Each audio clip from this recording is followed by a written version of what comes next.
Narito na naman tayo para sa isang napaka-sweet at nakakakilig na love story nila Kalingap Edu at Ate Viancy. Ulat mo ay aking makilala at kung ano ako'y Para sa pagpapatuloy ng ating love story ay talagang kinakiligan na naman ng lahat ang bagong video ng EDSI Love Team dahil sa mga kilig moments na nangyari dito. Ang kanilang pinuntahan ay simple lamang dahil ito nga ang bahay na ipinapagawa ng Kalingap Team at ng kanyang mga sponsors para kay Ate Viancy at sa kanyang pamilya. Pagpunta niya doon ay nagbigay pa siya ng napakaraming pagkain para sa mga karpintero at maliban doon ay nag-usap pa sila ni Kalingap Edu. Marami silang mga napag-usapan tungkol sa kanilang love team at ito na nga ang mga nangyari at mga pinag-usapan nila noong araw na yon.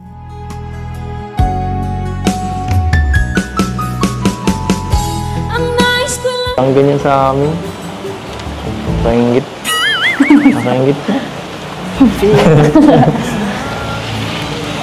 Tapos, kape-kape ka. Invite mo naman ako pag mga gano'n, ha?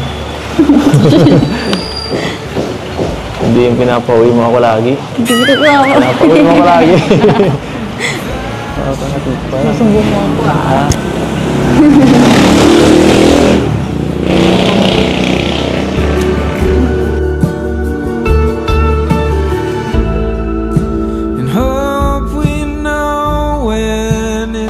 Hindi ko pa talaga akalain na magkakawato ng ganito kalaking bahay. Huh?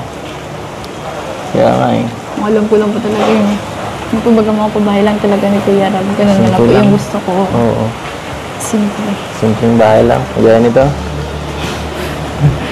Ang ganyang bahay? Oo. Pwede na rin. Huwag ganyan pa ba? Maka alis po dun sa may dagat.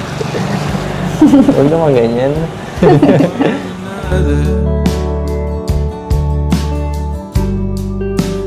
Just another project. Grabing ng ano, ang bilis. Isang taon lang may bahay ka na.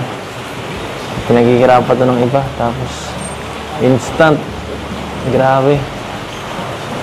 Pangarap to ng iba. Mayroon ka na. Diba? Di mo na ito problemahin. Pangarap ko lang din. So, may bahay ka na. Wala na. Wala ka na. Baka di ka naganahan yan. Di ka naganahan sa ibang ano mo. Di ka na ma-motivate. Okay na ako dito. Sila na lang ako dito sa bahay ko. Ano gusto ko pa rin po magkaroon ng yung sarili ko. Alam naman natin lahat na ang talagang ultimate na pangarap ni Ate Viancy ay ang magkaroon sila ng sarili nilang bahay na malayo sa dagat dahil ito nga ay nagdadala sa kanila ng anxiety dahil palagi na lamang silang nag-aalala tuwing yung mga bagyo ay baka maapektuhan sila. Nagkikirapan to ng iba, tapos instant. Grabe. Pangarap to ng iba. Mayroon ka na. Diba? Di mo na ito problemahin. Pangarap ko lang din. So, may bahay ka na. Wala na. Wala ka na. Baka di ka naganahan yan. Di ka naganahan sa ibang ano mo. Di ka na ma-motivate. Okay na ako dito. Sila na lang ako dito sa bahay ko. Ano gusto ko pa rin po magkaroon ng yung sarili ko. Sarili ano. Sa bagay.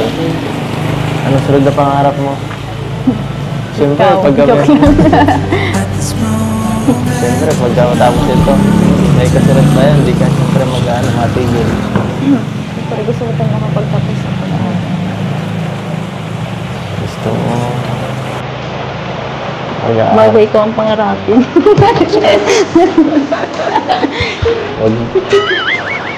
Wag mo. Tangingig na. Nagluloko mo ako eh.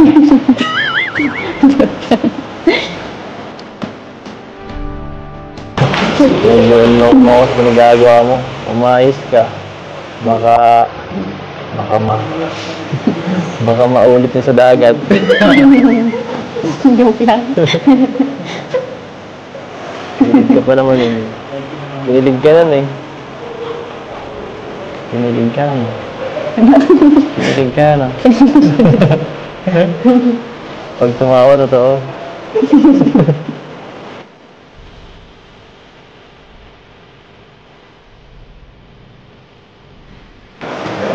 Anong naramdaman mo nun? Siyempre, Kung ano ka? Kung nabiyahan ka ng halik. sinasatan. Bahala ka dyan. Nalalapit na ang pagtatapos ng pagpapagawa ng bahay kila Ate Viancy. Ngunit dito na rin ba magtatapos ang kanilang love team kapag nagawa na ang bahay nila Ate Viancy? Sana nga ay hindi matapos ang kanilang love team kahit na magawa na ang bahay nila Ate Viancy. At yun din naman ang inaasahan ng kanilang mga Kita mahal. Kagabi. Ha? Thank you. Para yun lang. Siyempre, dapat days ano na yun, parang given na yun.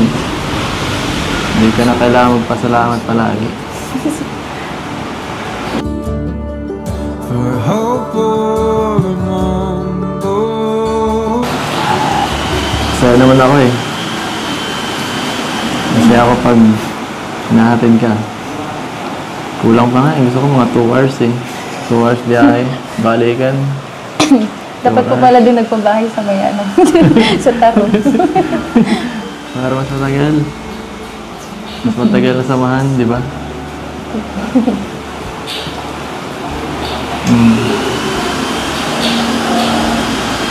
Hambang buhay na akong driver na yun. Sa drive. Sabi mo, boss ako. Pero ikaw naman nasusunod eh.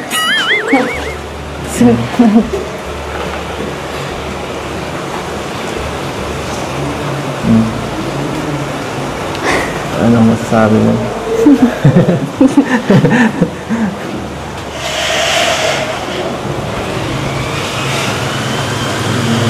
Ay. Ganda naman dito sa kwarto niyo, no? Nakaka-relax dito. Siguro lalo na pag natapos na to, sobrang ganda nito pag may ano na, kumpleto na lahat.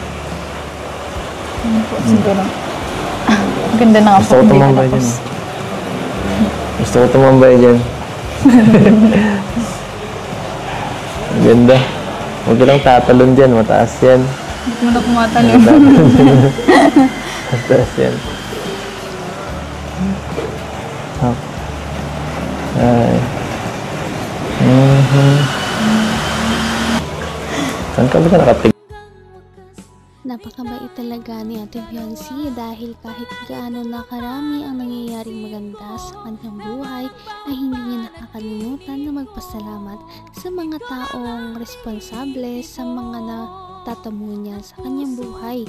Kaya naman pinasalamatan niya si Kalingap Edu sa mga dinulot nitong maganda sa kanyang buhay. Abot kamay na kita. Hindi yung pinapauwi mo ako lagi. Hindi ko ako. Pinapauwi mo ako lagi. Parang Sumbong mo ako. ha?